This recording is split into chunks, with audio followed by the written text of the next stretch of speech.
안녕하세요. 오늘 저희 손에는 데브옵스 신입 면접 질문 답변 가이드에서 발췌한 내용이 들려 있습니다. 데브옵스 분야에 첫 발을 내딛거나 관련 기술 스택을 쌓고 싶거나 혹은 그냥 이 분야가 궁금한 당신을 위해 준비했어요. 이 가이드에 담긴 면접 단골 질문들 있잖아요. 그리고 또 실무적인 답변들, 이걸 하나하나 뜯어보면서 당신에게 꼭 필요한 핵심 정보랑 통찰력을 뽑아내는 게 오늘 저희 목표입니다. 네, 마치 잘 정리된 비밀 노트를 오도가는 그런 기분이 들도록요.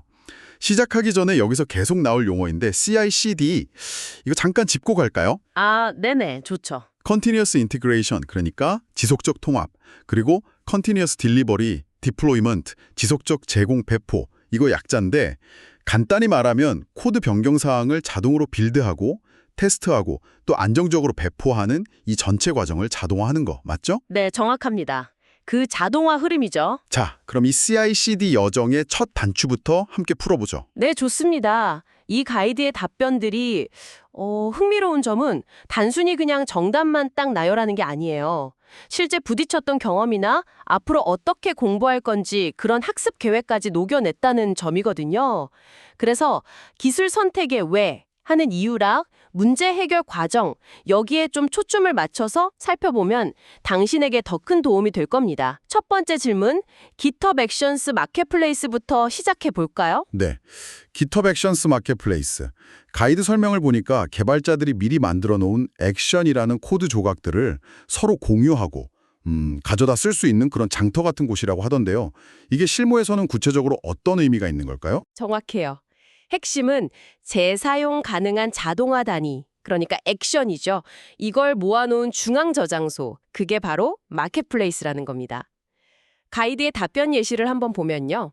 CI/CD 파이프라인 만들 때 Actions Checkout at V3라던가 Action Setup Node at V3, 또 Actions Cache at V3, 뭐 이런 액션들을 썼던 경험이 나와요. 아, 네네.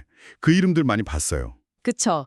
이게 각각 소스 코드 내려받기, 아니면 Node.js 개발 환경 설정하기, 그리고 반복적인 다운로드를 피하려고 캐싱하는 거, 이런 특정 작업들을 대신 해주는 거죠. 여기서 좀 눈여겨볼 점은 at v3처럼 액션 이름 뒤에 붙는 버전 태그예요. 아, 버전 명시하는 거요? 네, 특정 버전을 딱 명시함으로써 혹시 액션 개발자가 갑자기 내용을 바꾸어도 내 파이프라인은 영향을 안 받게 안정성을 확보하는 거죠. 이런 마켓플레이스 활용의 가장 큰 장점은 역시 시간 절약이랑 신뢰성 확보입니다. 그렇죠. 직접 안 만들어도 되니까. 네, 이미 검증된 코드를 가져다 쓰니까 개발 속도도 빨라지고 커뮤니티의 집단지성을 활용해서 안정성도 높일 수 있고요. 아, 진짜 바퀴를 다시 발명할 필요가 없다. 딱 이 말이네요. 그런데 이 답변자는 마켓플레이스 액션을 그냥 쓰는 걸 넘어서 직접 액션을 만들어서 기여하고 싶다는 그런 포부도 밝히네요.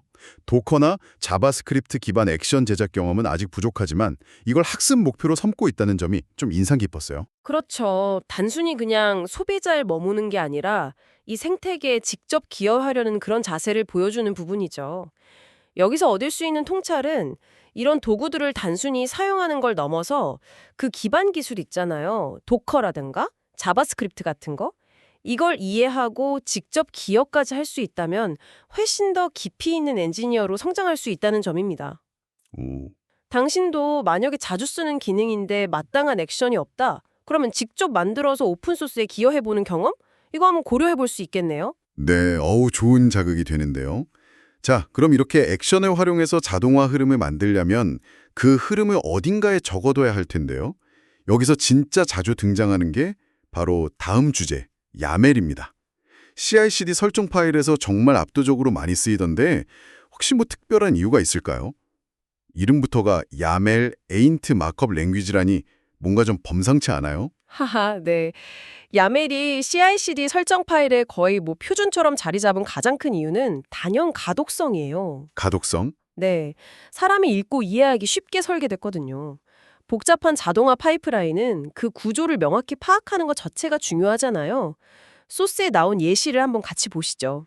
야멜, 해시태그 가이드 내에 야멜 예시 강조, 네임, 홍길동, 해시태그 이렇게 주석으로 설명 추가 가능하고요. skills, 해시태그, 이걸 리스트, 배열 표현이죠. skills, 도커, skills, 쿠버네티스.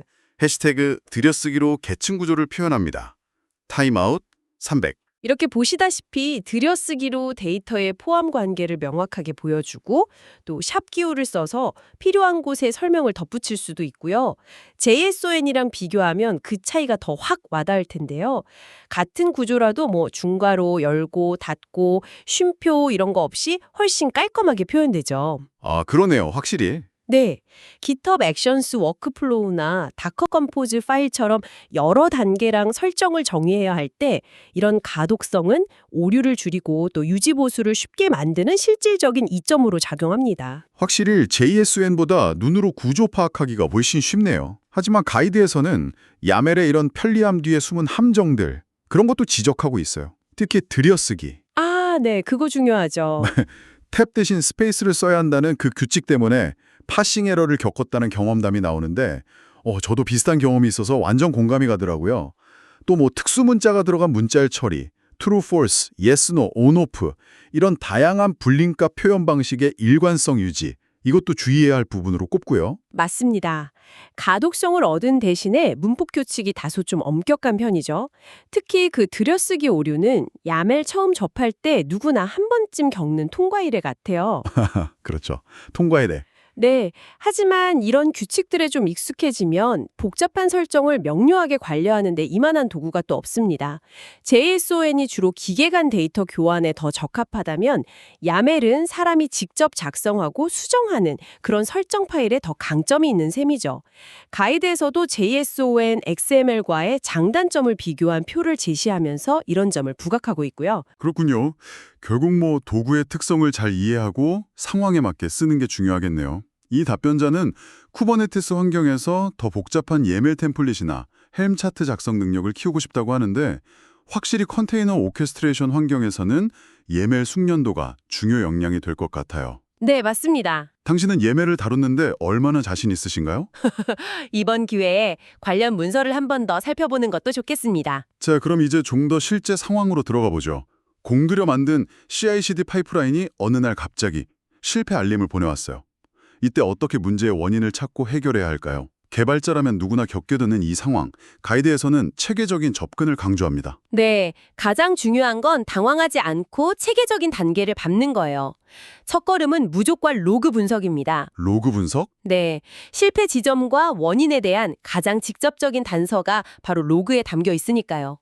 가이드에서는 젠킨스의 블루오션 UI나 콘솔 아웃풋 같은 도구를 활용해서 에러 메시지를 확인하고 어느 단계에 어떤 명령어가 문제를 일으켰는지 특정하는 과정을 설명합니다. 로그에서 실패 지점을 찾았다면 다음은 문제 재현이에요. 재현이요? 네, 파이프라인 환경에서 실패한 그 명령어나 스크립트를 로컬 개발 환경에서 똑같이 실행해 보는 거죠. 만약에 로컬에서는 잘 되는데 파이프라인에서만 실패한다? 이건 환경 차이일 가능성이 높습니다. 아, 환경 변수 같은 거요? 그렇죠. 환경 변수 설정, 파일 경로, 의존성 라이브러리 버전, 네트워크 접근 권한 등등. 로컬과 파이프라인 환경 간의 미묘한 차이가 원인일 수 있죠. 가이드에 넣은 실제 디버깅 경험담이 되게 흥미로웠어요. 더커 이미지를 빌드하는 과정에서 가끔씩 디스크 공간 부족 오류가 발생했던 사례요. 아, 네네. 그 사례. 단순히 그냥 공간 부족이라는 에러 메시지만 본 게 아니라 실제 원인을 찾아서 해결하는 그 과정이 구체적으로 나와 있더라고요. 맞습니다. 그 사례가 바로 체계적인 접근법을 잘 보여줘요. 먼저 df-h 명령으로 진짜 디스크 사용량이 높은지 확인하고 그다음 더커 시스템 풀은 af, 나 더커 빌더 풀은 같은 명령으로 불필요한 더커 리소스를 정리하면서 가설 검증을 하는 거죠. 아하. 여기서 더 나아가서 근본적인 해결책으로 파이프라인 실행 전후에 주기적으로 더커 시스템을 정리하는 단계를 추가함으로써 문제를 해결하고 재발까지 방지했다고 하죠. 중요한 건 그냥 임시 방편이 아니라 재발 방지책까지 마련하는 이런 데브옵스적인 접근이에요. 문제의 원인을 크게 환경 문제, 코드 문제, 인프라 문제 이렇게 세 가지 범주로 나누어서 접근하는 것도 막막함을 줄이는 좋은 방법이겠네요. 그리고 또 사고가 터지기 전에 미리 방지하는 조치들도 언급됐어요. 셀 스크립트에 set-x 옵션을 줘서 실행 과정을 상세히 로깅한다거나 단계별 헬스 체크를 추가한다거나 실패하면 슬랙 같은 걸로 바로 알림받는 시스템 구축하는 거 이런 것들이요. 정확합니다. 결국 트러블 슈팅은 데브옵스 엔지니어의 핵심 역량 중 하나예요. 문제가 발생했을 때 로그를 단서 삼아서 가설을 세우고 체계적으로 검증하면서 원인을 좁혀나가는 그런 논리적인 사고랑 문제 해결 능력이 필수적이죠. 당신이라면 예상치 못한 파이프라인 실패에 어떻게 대처하시겠어요? 가이드에서 제시된 이런 단계들을 미리 좀 숙지해두면 실전에서 큰 도움이 될 겁니다. 네, 정말 그렇겠네요. 파이프라인 실패 문제를 해결했다면 이제 다시 배포의 세계로 가보죠. 개발된 코드를 실제 서비스 환경에 어떻게 하면 안전하고 또 누가 언제 무엇을 배포했는지 명확하게 추적 가능하도록 자동화할 수 있을까요? 가이드에서는 요즘 많이 이야기되는 GitOps 패턴을 해법으로 제시합니다. 네, GitOps. 말 그대로 기술 운영의 단일 진실 공급원, 싱글 소스 오브 트루스로 삼는 방식이죠. 인프라 설정이나 애플리케이션 배포 상태 같은 모든 것을 Git 저장소에서 코드로 관리하고 Git에 변경 사항이 생기면 이걸 CI/CD 파이프라인을 통해서 자동으로 실제 환경에 반영하는 그런 모델입니다. 모든 걸 Git로 관리하는군요. 그렇죠. 전체 흐름은 가이드에 나온 대로 git 푸시하면 CI 파이프라인 돌고 테스트 빌드 같은 거, 아티팩트, 예를 들면 도커 이미지 만들어서 저장소에 푸시하고 그 다음에 CD 파이프라인이 돌아서 실제 환경에 배포하는 이렇게 요약할 수 있습니다. 가이드에서는 GitHub Actions 워크플로우 예시, GitHub Workflows Deploy.yml 이걸 통해서 구체적인 구현 방식을 보여주는데요. 단순히 코드 배포하는 걸 넘어서 특정 브랜치, 예를 들어 메인 브랜치에 변경이 생기거나 아니면 특정 커밋 메시지, 디플로이가 있을 때만 배포가 진행되도록 조건을 걸 수도 있어요. 오, 조건부 배포. 네. 워크플로우 내부에서는 도커 이미지를 빌드하고 레지스트리에 올린 다음 쿠버네티스 셋 이미지 디플로이먼트 마이앱디업, 마이앱드 뉴 태그 이런 명령으로 쿠버네티스 클러스터에게 마이앱이라는 디플로이먼트의 컨테이너 이미지를 새 버전 마이이미지 뉴 태그로 업데이트해라 이렇게 지시하는 거죠. 그리고 쿠버네티스 롤아웃 스테터스 디플로이먼트 이 명령으로 배포가 성공적으로 끝날 때까지 기다리고요.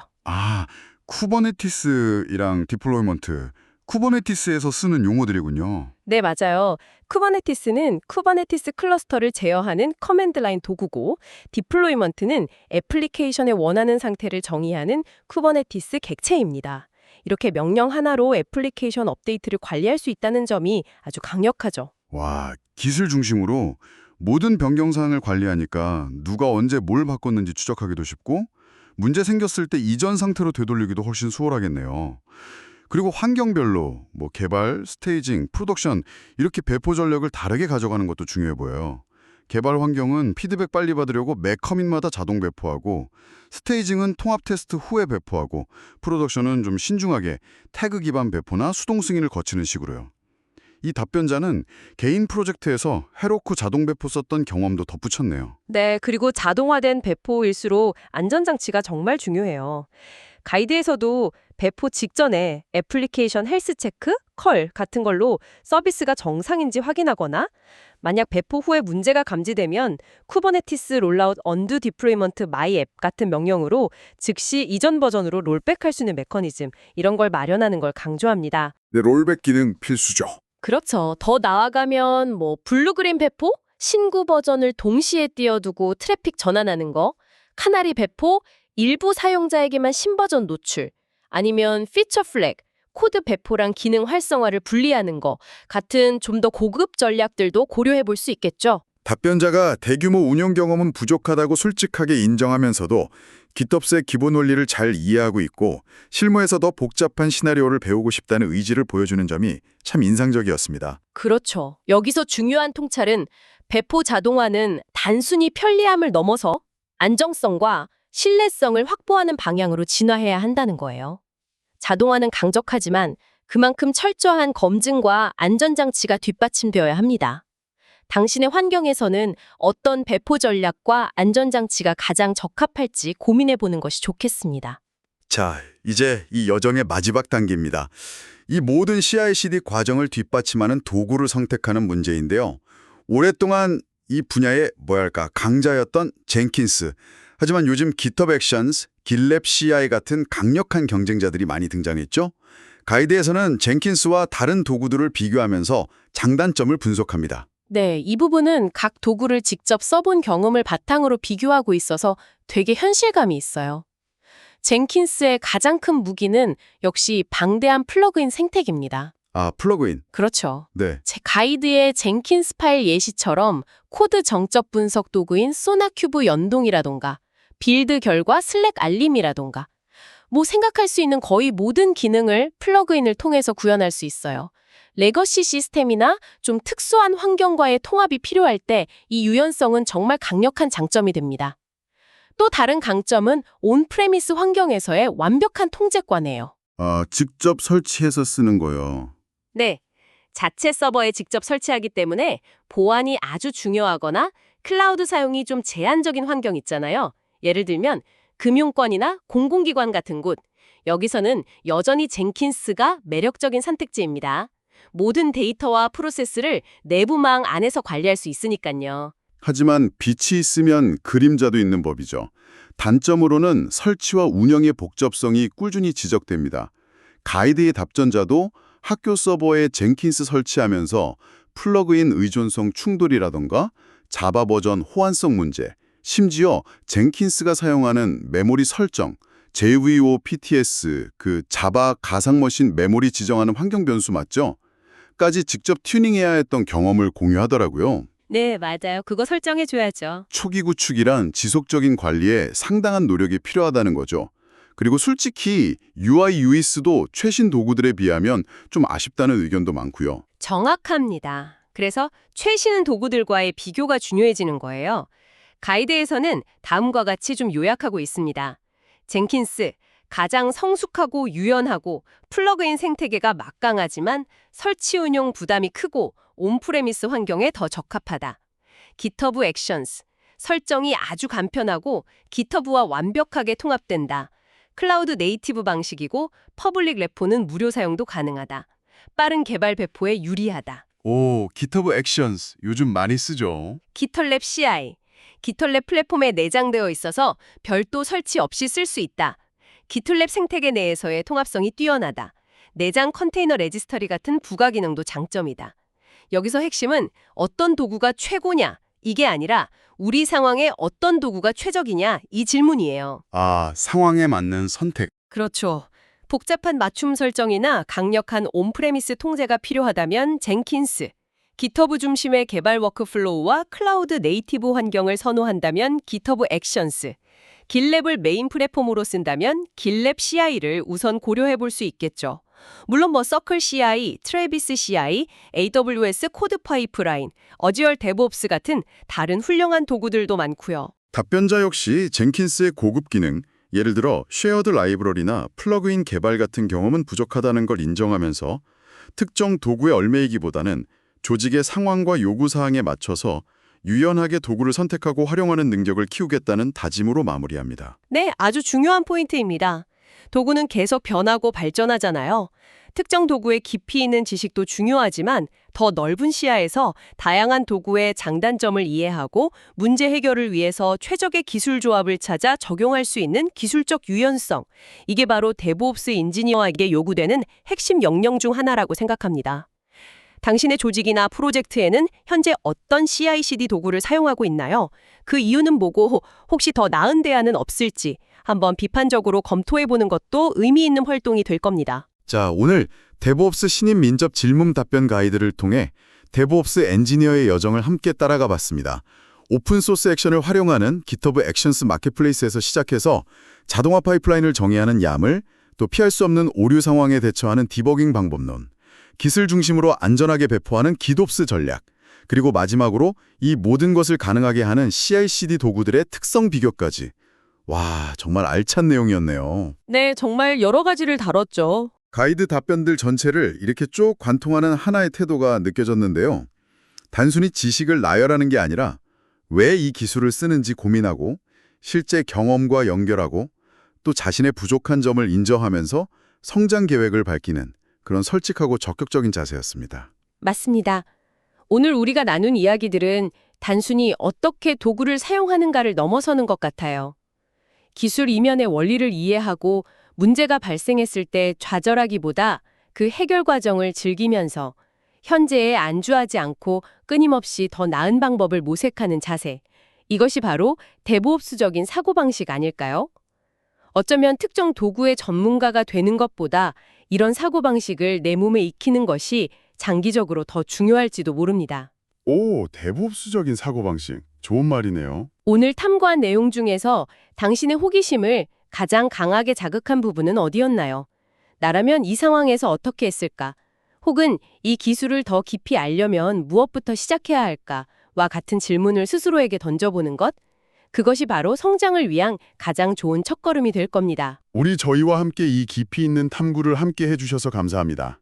다음에도 당신의 지적 여정에 도움이 될 흥미로운 자료로 다시 찾아뵙겠습니다.